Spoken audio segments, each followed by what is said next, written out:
অল্প একটু সুজি দিয়েও এই গরমে প্রাণ ঠান্ডা করা একটা পুডিং রেসিপি নিয়ে চলে এসেছি, যা এতটাই দুর্দান্ত হবে, মুখে দেওয়া মাত্রই মিলিয়ে যাবে, আর বানানো তো খুবই সহজ। তাহলে চলুন আজকে এই পুডিংয়ের রেসিপিটাও খুব সহজভাবে আপনাদের সঙ্গে শেয়ার করে নিই। এই পুডিংটা বানানোর জন্য দেখুন প্রথমে একটা পাত্র নিয়ে নিচ্ছি। এবার এর মধ্যে দিয়ে দিচ্ছি ছোটো কাপে 1.5 কাপ মতো জল।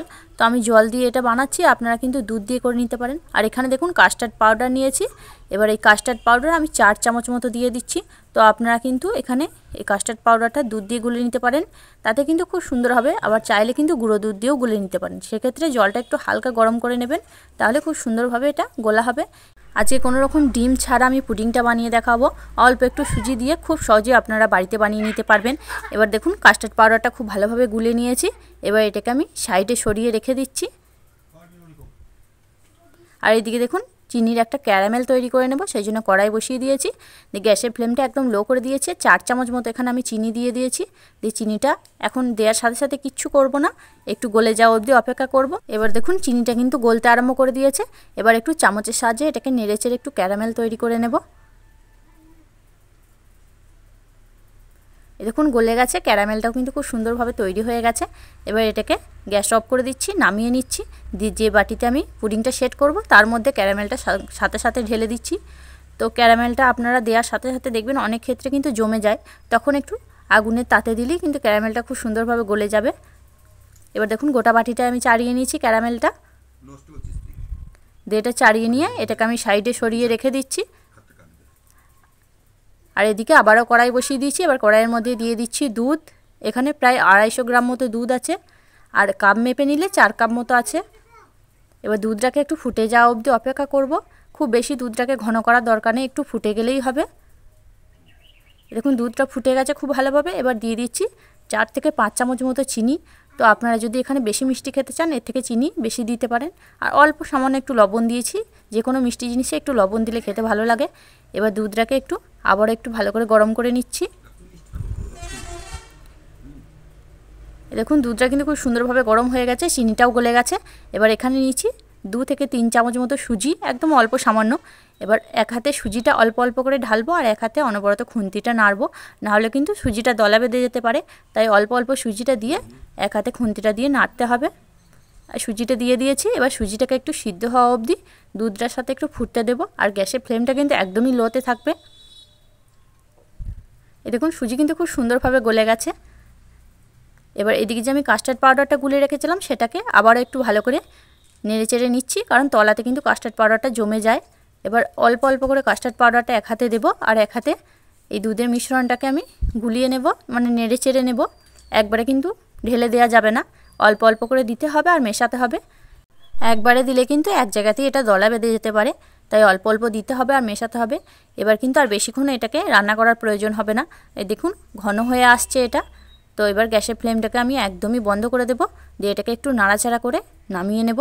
এটা কিন্তু এর থেকে বেশি আর ঘন করা যাবে না, কারণ এর থেকে বেশি ঘন করতে গেলে এটা কড়াইয়ে জমে যাবে।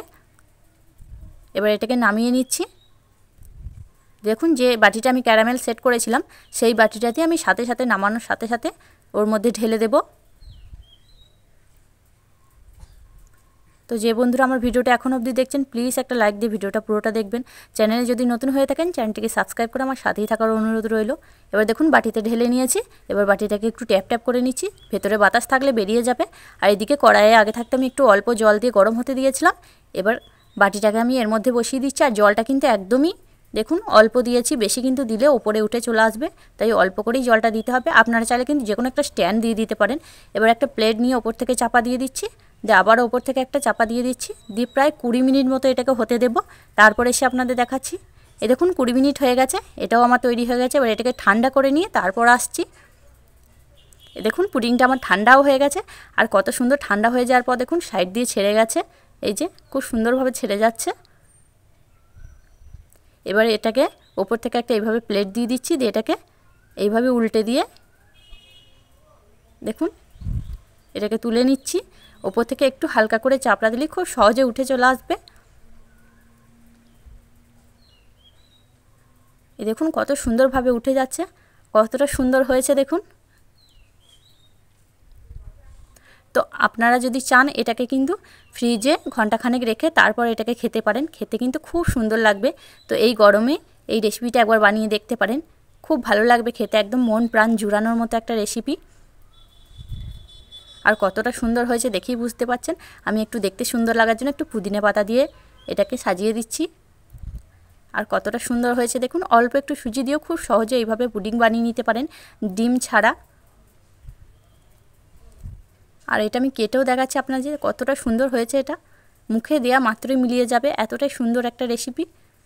তো এই গরমে কিন্তু এরকম অল্প একটু সুজি দিয়ে এই পুডিংয়ের রেসিপিটা বানিয়ে দেখতে পারেন।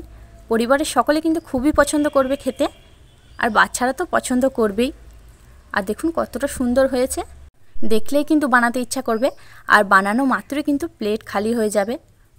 তাহলে বন্ধুরা, আজকে আমার এই পুডিংয়ের রেসিপিটা আপনাদের কাছে কেমন লাগলো সেটা কিন্তু অবশ্যই কমেন্টের মাধ্যমে জানিয়ে দেবেন।